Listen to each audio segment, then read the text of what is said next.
1028, Joe and Evan in the midday, 877-337-6666 is the phone number. Let's get your calls in here. Let's start it off with Elvis, who's in the building in Orange, Connecticut. Elvis, how are you?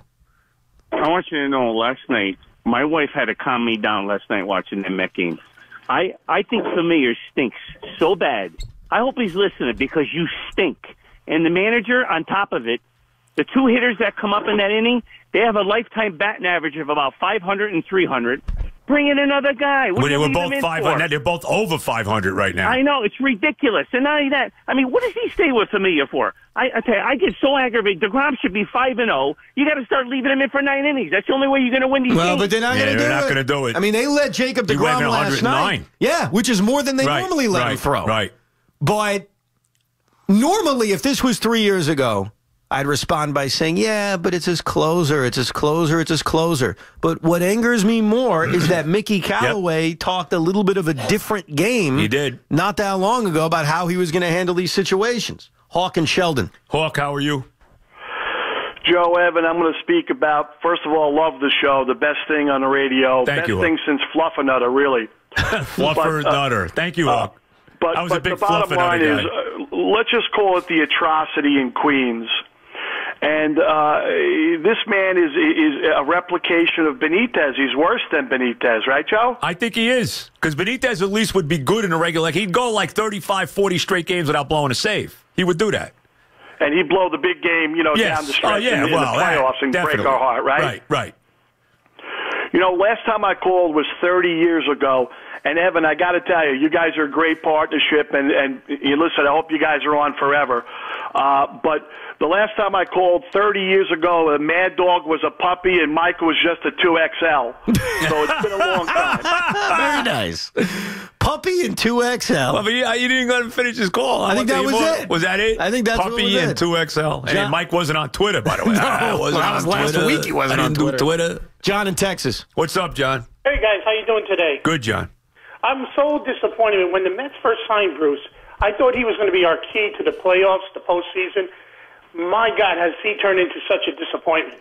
I just hope he turns things around because, like I said, I thought he was going to be the key to everything. But John, why would you be surprised considering when the Mets acquired him in 2016, he played 50 games and was awful. He was actually worse than He did what have a he's good year even been last now. year, though. I get it, but he's a streaky guy. And last year he had a very good year. And now he's performing on a very similar level to the way he performed when they acquired him late in 2016. Yes, he is. Late in 2016, Met fans talked about Jay Bruce as a guy who can't handle New York. He stinks. Get rid of him. Right.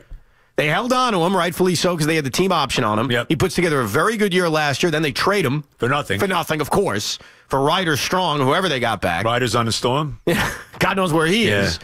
And now they bring him back, and he's producing in a similar fashion to the way he produced when Met fans thought he couldn't handle New York back in 2016. Yep.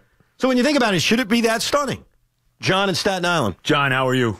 Hey guys, how you doing?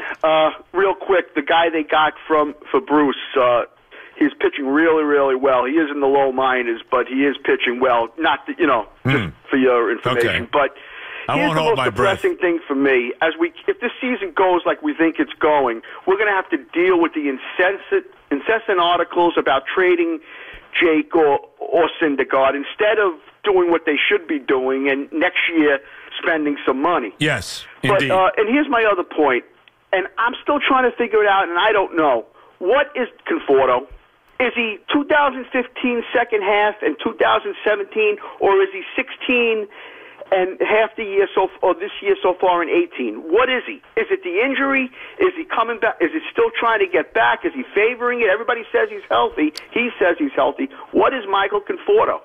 Yeah, well, that's a good question. Right now, he's not much, I'll tell you that. My answer is I don't know, and that's a problem because the guy's been in the league now for 3 years, and we still don't have a handle on what he is. Yep. I think we have a handle now on Aaron Judge and Gary Sanchez. Yeah, I would think so. We have an idea. Yep. But those guys haven't been in the league as long as Michael Conforto has, and we don't have an answer about Michael Conforto. Yeah. We've seen an all-star Michael Conforto, and we've seen an awful Michael Conforto. Now, in fairness, Ryder Ryan is 23 years old. He's pitching in Port St. Lucie, Florida, so he's a ways away. He is working exclusively out of the bullpen. In 16 games, 20 and a third innings, He has a 1.77 ERA. So, yes, he's pitching very well at high single-A Port St. Lucie, Florida. Okay. That's what they got We'll back keep our eyes on him. Ryder Ryan. Well, I'm keeping an eye. I guess this shows you where the Mets season's going. I'm keeping an eye on Peter Alonso every day. Right. He's still ripping it up? You want an update on Alonso? Is he just tell me, is he ripping it up? He went 1 for 8 yesterday with a home run. It was a doubleheader. I was going to say 1 for 8. So, is that, I mean, he hit a home run. No, that's fine. So, I wouldn't say he ripped it up yesterday, but he's continuing to hit home runs. Okay. And for anyone who wants to bring up, now that the Mets are struggling against Met-Yankee trades, Joe and I have come up with a brilliant we got one. the trade. All right? So here it is. Who would say no to this? Who would say no? Yankee bullpen is struggling. David Robertson's a mess right now. Who would say no? We are going to fire up the Yankee bullpen. Jairus Familia for Clint Frazier. Done. Done. Done. Done. Who says no? Who Are you would say kidding me? no to that? Can I hang up on you two guys? I think Cashman. He wouldn't even get out, and then the phone would be clicking from Cashman. Click. We didn't ask for Glaber. We asked for Clint If you Frazier. called, I would not let you through with that dog. It's that bad? Yeah, well, Yeah, you're probably it is painful. They're going to counter with Austin Romine. They'll say, yeah, we'll give you Austin Romine for Jairus Familia. well, you might have to think about it. Adam Lind. Done. Adam Lynn. Hey, you know what? It might be an upgrade. Well, he probably would be. Right. We'll come back. We'll get to the Yankee debacle from last night. John Heyman later on, and, of course, more of your calls.